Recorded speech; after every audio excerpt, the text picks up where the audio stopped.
Today's discussion is about the otitis media. जैसे कि हमने बात की कि जब भी पेशेंट कोई भी ईयर प्रॉब्लम का आता है तो वो 4 तरह की कंप्लेंट्स कर सकता है।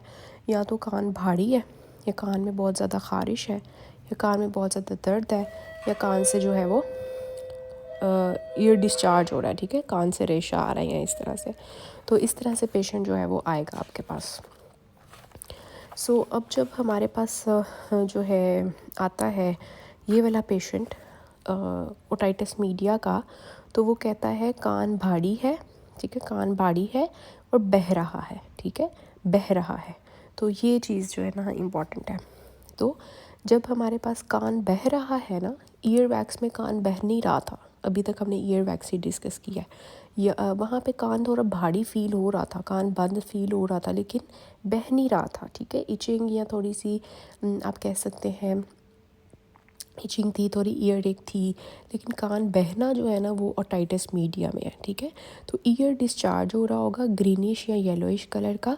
ईयर एक हो रही होगी, दर्द हो रही होगी कान में, लेकिन बहुत ज़्यादा नहीं होगी। ठीक है, और sense of something in the year. ठीक है, इस तरह से जो है पेशेंट आता है आपके पास ऑफ दिस ओटाइटिस मीडिया।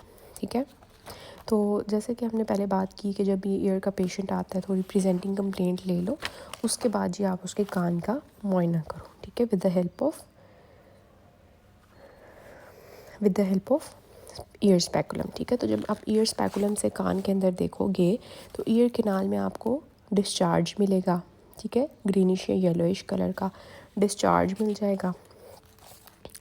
तो फिर आपने जो है ये भी देखना होता है डिस्चार्ज देखने के साथ साथ कि टिम्पैनिक मेम्ब्रेन जो है वो इंटैक्ट है या परफोरेटेड है, क्योंकि ओटाइटिस मीडिया जो है ना it is the infection of the middle ear. ठीक है, तो मिडल ईयर के अंदर इन्फेक्शन चल रहा है और आपको पता है tympanic membrane separates the external ear from the middle ear. तो मिडल ईयर के अंदर जब इन्फेक्शन चल रहा होगा तो यू नो दैट कि that can rupture the tympanic membrane. ठीक है, तो you will see that whether the tympanic membrane is ruptured और इंटैक्ट।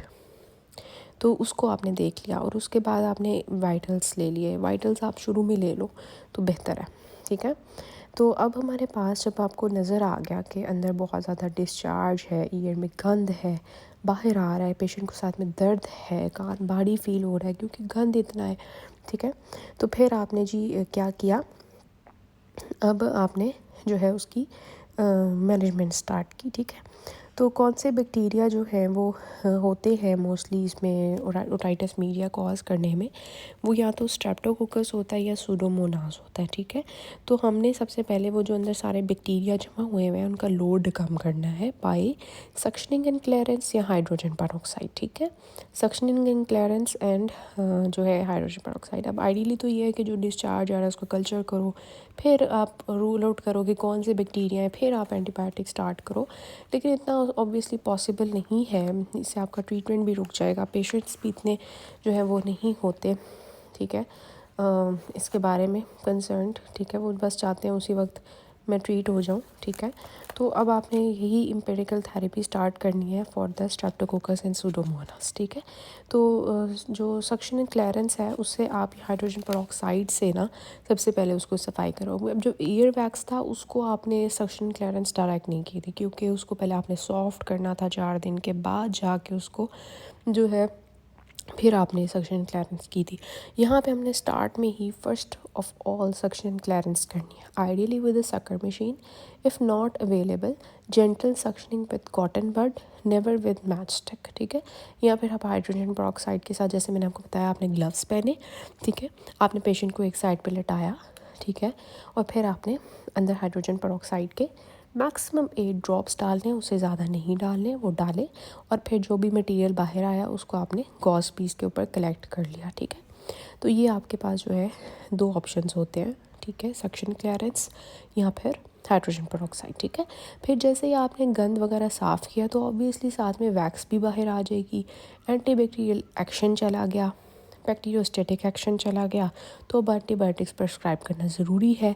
ठीक है, तो टॉपिकल एंटीबायोटिक्स पर जो है प्रिस्क्राइब करने से पहले आपने मस्ट देखना है कि टिम्पैनिक मेम्ब्रेन इंटैक्ट है या परफोरेटेड है। अगर तो इंटैक्ट है तो टॉपिकल एंटीबायोटिक्स दे सकते हैं, अगर नहीं है तो टॉपिकल एंटीबायोटिक्स नहीं दे सकते, ठीक है। टिम्पैनिक मेम्ब्रेन रप्चर है तो कभी भी टॉपिकल एंटीबायोटिक्स नहीं दे, ठीक है। तो अब टॉपिकल एंटीबायोटिक्स में जैसे कि हमने ईयर वैक्स में यूज़ किए थे साइपोकेन ईयर ड्रॉप्स, ठीक है। साइपोकेन ईयर ड्रॉप्स में 2 चीज़ें होती हैं, सिप्रोफ्लॉक्सासिन एंड ज़ाइलोकेन, ठीक है। तो ये आपने दिन में 3 से 4 दफ़ा देने हैं, ठीक है। 3 से 4 दफ़ा देने हैं, 3 से 4 ड्रॉप्स देने हैं, ठीक है। 3+3 याद कर लें, 3+3+3, ठीक है। तो ये बात हो गई। उसके बाद जी आपके पास आ जाते हैं ओरल एंटीबायोटिक्स, ठीक है। अब ओरल एंटीबायोटिक्स भी आप दोगे along with the topical antibiotics, जिसमें we have the ciprofloxacin is the drug of choice, ठीक है। Tab Novidat which is actually the Flagyl, sorry ciprofloxacin, ठीक है। ये इसका ब्रांड है टैब नोविडेट 500 mg BD, ठीक है। टैब नोविडेट 500 mg BD में देते हैं। और इसके अलावा अगर तो प्रेग्नेंट फीमेल है तो सिफेक्जीम 400 mg BD दे दे, या इसके अलावा we have option levofloxacin 250 mg BD, और we can give moxifloxacin 400 mg OD, और we can give linezolid if we have green yellow discharge 600 mg BD। तो ये एंटीबायोटिक्स की चॉइस है, आपकी मर्ज़ी है, लेकिन drug of choice is ciprofloxacin tab Novidat 500 mg BD, ठीक हो गया। इसके अलावा पेशेंट को पेन है, एनसेट्स दे देंगे टैब वारन 50 mg BD, या डाइक्लो या नेम्स या पेरोक्सिकैम, ठीक है। डाइक्लो की वही डोज़ है 50 mg, नेम्स की 100 mg BD, फिर पेरोक्सिकैम की 20 mg, ठीक है। अच्छा जी, उसके बाद आ जाता है एंटीहिस्टामिन्स, जो इचिंग हो रही है या थोड़ी सी पेशेंट को इरिटेशन है, उसके लिए आप टैप रिजिक्स देंगे, सेडिल देंगे, जार्डिन देंगे, एजस या पैराटोन, ठीक हो गया। काउंसलिंग में क्या पेशेंट को बताना है, कान खुश्क रखें, ठीक है, क्योंकि फ्रिजाइल टिम्पैनिक मेम्ब्रेन है, अगर आप उसको गीला रखेंगे तो वो फट सकती है, ठीक है। कान में तीली नहीं मारनी, ठीक है, ताकि बैक्टीरियल ग्रोथ जो है वो कम रहे। नहाते वक्त रुई पर तेल लगाकर कान में रखना है, ठीक है। So this is how we treat this patient. अब पीडियाट्रिक डोज़ क्या है, अब पीडियाट्रिक डोज़ में सबसे पहले ये बात याद रखिए जिनके बच्चा जो है ना वो किस तरह से आएगा, हमें कैसे पता चलेगा इस बच्चे को ओटाइटिस मीडिया है। तो कान को हाथ लगा के रोता है ये बताएगी उसकी माँ, ठीक है। ये वो बहुत ज़्यादा एक्सेसिव क्राई के साथ बच्चा आएगा। एक्सेसिव क्राई हमारा एक अलग से टॉपिक है, ठीक है, जिसमें मेनिंजोइन्केफेलाइटिस है, या इन्फेंटाइल कॉलिक है, या पेटेंट डक्टस आर्ट्रियोसिस है, ठीक है, या ओटाइटिस मीडिया से रिलेटेड कोई इशू है, तो फिर हमारे पास बच्चा एक्सेसिव क्राई के साथ आता है। माँ ये भी हिस्ट्री देगी, हम पूछेंगे कि आप इसको ब्रेस्ट फीड किस एंगल पे करवाती हैं, तो उसकी पोजीशन सही नहीं होगी ब्रेस्ट फीडिंग की, ठीक है। इसके अलावा माँ ये भी बताएगी कि मैं दूध पिलाने के बाद इसको डिकार नहीं दिलवाती, ठीक है, बर्पिंग नहीं करवाती। तो इस तरह की हिस्ट्री दे रही होगी जिससे हम ओटाइटिस मीडिया की तरफ जाएंगे, ठीक है। तो बच्चों में जो है ये, अगर हम एंटीबायोटिक्स दे रहे हैं, ciprofloxacin is drug of choice, तो हम सिरप दे रहे हैं नोविडेट का 125 mg पर 5 ml का, तो ये बहुत करवा सा सिरप होता है, ठीक है। तो 20 mg पर kg इन 2 डिवाइडेड डोजेस। अगर 1 साल का बच्चा है 10 kg का, तो जी सुबह शाम 1-1 चम्मच जाएगा नोविडेट का। और अगर 4 से 5 साल का बच्चा है 14 kg का, तो 1.5 चम्मच सुबह 1.5 चम्मच शाम को। और अगर 6 से 7 साल का है 20 kg का बच्चा है 18 से 20 kg का, तो सुबह शाम 2-2 चम्मच जाएंगे, ठीक है। तो हम जब इस बच्चे को ना जब हमने इस तरह की हिस्ट्री ले ली ना, तो हम ये भी देखेंगे कि जब ईयर स्पैकुलम से अंदर एग्जामिनेशन करेंगे बच्चे का, तो हमें बल्जिंग टिम्पैनिक मेम्ब्रेन मिलेगी, ईयर डिस्चार्ज मिलेगा, और फिर हम कॉटन बड से उसकी सफाई करेंगे, ठीक है। फिर हम उसको एंटीबायोटिक्स प्रिस्क्राइब करेंगे। फिर एनसेड्स है जिसमें सिरप ब्रूफिन 100 mg पर 5 ml का आता है, डोज इसकी क्या है 10 mg पर kg TDS, ठीक है। 1 साल का बच्चा है 10 kg का, तो सुबह दोपहर शाम 1-1 चम्मच। अगर 15 kg का है तो 1.5 चम्मच सुबह दोपहर शाम। अगर 20 kg का है तो 2-2 चम्मच सुबह दोपहर शाम, ठीक है। फिर एंटीहिस्टामिन्स, ठीक है, एंटीहिस्टामिन्स में वी हैव द अच्छा एनसेज में हम टर्सिका भी दे सकते हैं। अच्छा, फिर एंटीहिस्टामिन्स में आ जाता है सिरप सेडिल, सिरप रिजिक्स या सिरप TD, ठीक है। अगर हम सिरप सेडिल या रिजिक्स दे रहे हैं तो उसकी डोज 5 mg पर 5 ml है।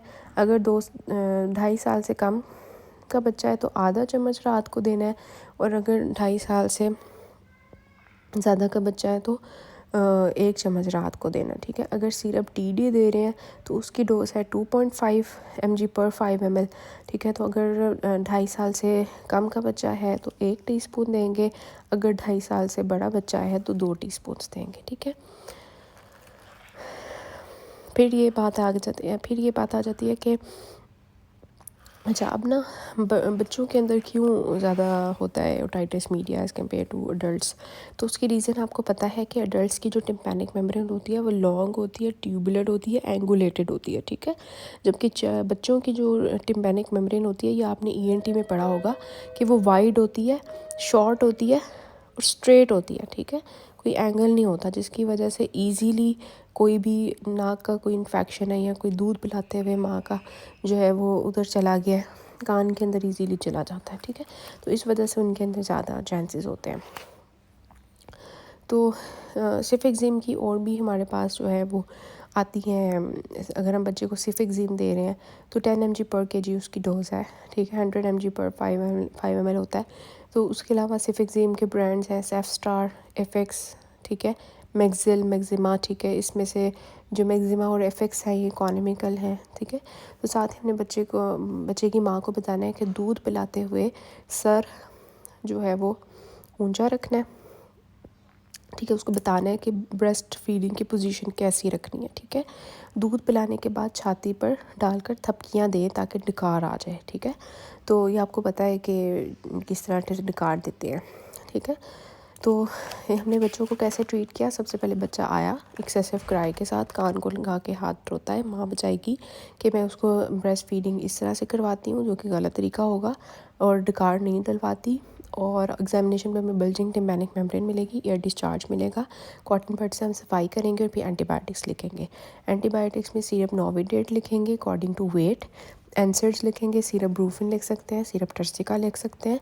एंटीहिस्टामीन्स में सिरप सेडिल और रेजेक्स है या टीडे है, उनकी मैंने आपको डोजेस बता दी हैं, ठीक है। ये तीनों देने के बाद आपने पेशेंट की काउंसलिंग कर देनी है अच्छी सी, ठीक है। माँ की काउंसलिंग कर देनी है अच्छी सी पेशेंट की माँ को, ठीक है। उसके बाद अगर हम जो है ओटाइटिस मीडिया को 6 वीक्स से कम का ट्रीटमेंट, मतलब 6 वीक्स हो गए हैं तो 6 वीक से कम तक हम मेडिकल ट्रीटमेंट देते हैं। अगर 6 वीक से ज़्यादा देर हो गई है और अभी तक पेशेंट का जो है ये कान का इन्फेक्शन ठीक नहीं हो रहा, तो उस केस में हम सोचेंगे कि this is chronic suppurative otitis media. तो ये बात याद रखनी है, जैसे ही आपको chronic suppurative otitis media feel होता है, 6 हफ्ते से ज़्यादा का वक्त हो गया अभी भी ठीक नहीं हो रहा, तो हम पेशेंट को ENT स्पेशलिस्ट के पास रेफ़र कर देंगे for ENT opinion regarding canal आप प्रोसीजर केनाल डाउन प्रोसीजर और मेस्टॉइड एक्सप्लोरेशन, ठीक है। कॉल लिख के भेजनी है, रेफ़र करते हुए कॉल लिख भेजनी है, उसमें आपने सारा बताना है कि अगर आप अपने क्लिनिक से पेशेंट को रेफ़र करो ENT कंसल्टेंट के पास, तो आपने लिख के बताना है कि मैंने इस पेशेंट को इतनी देर ट्रीट किया, ठीक है। क्या क्या दिया वो भी बताना है कि मैंने ये ड्रॉप्स इसको टॉपिकल, मैंने सेक्शन क्लियरेंस की है, मैंने जो है टॉपिकल एंटीबायोटिक्स दिए हैं, मैंने इसको सिस्टेमिक एंटीबायोटिक्स दिए, एंटीहिस्टामीन्स दिए हैं, जो भी आपने ट्रीटमेंट पेशेंट का किया है वो सारा लिख के देना है। इतनी देर का मैंने ट्रीटमेंट कर लिया है, अभी भी ठीक नहीं हो रहा, 6 हफ्ते से ज़्यादा हो गया, ठीक है। तो अब आप इसको opinion they regarding the procedures, ठीक है। तो ये फिर आप ENT वाले का काम है। लेकिन ENT वाले के बाद अगर आप डायरेक्ट भेज दोगे तो वो तो आप उस नए सिरे से उसका ट्रीटमेंट शुरू कर देगा, क्योंकि उसके पास तो वो पेशेंट भी आया है। तो आपने सही तरह उसका पुराना ट्रीटमेंट जो पेशेंट का हो चुका है वो लिख के भेजना है, ठीक है। तो अगर एक प्रेग्नेंट फीमेल आपके पास आ जाती है और उसमें आपको ओटाइटिस मीडिया फ़ील होता है, तो कौन सी सेफ़ मेडिसिन हैं। तो एंटीबायोटिक्स में देखें, अब जो है टॉपिकल एंटीबायोटिक्स तो सेफ़ हैं।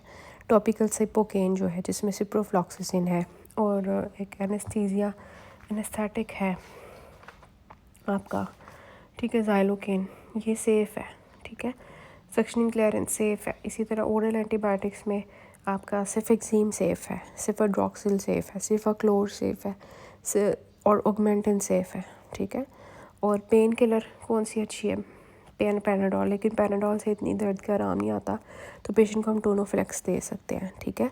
और एंटीहिस्टामीन्स में हम क्या देंगे पेशेंट को, प्रेगनेंसी पिरेटॉन, ठीक है, ये याद रखना, P for pregnancy, P for piriton, antihistamine दे देंगे, ठीक है। और काउंसलिंग उसी तरह कि कान खुश रखें, कान में तीरी ना मारें, नहाते वक्त रुई पर तेल लगाकर कान की सफाई करें। तो ये हमने देख लिया कि how we treat the otitis media in adults, how we treat the otitis media in the peds, and how we treat the otitis media in the pregnant patient. And इस तरह से आपने जो है इसकी मैनेजमेंट करनी है। This is all about the otitis media.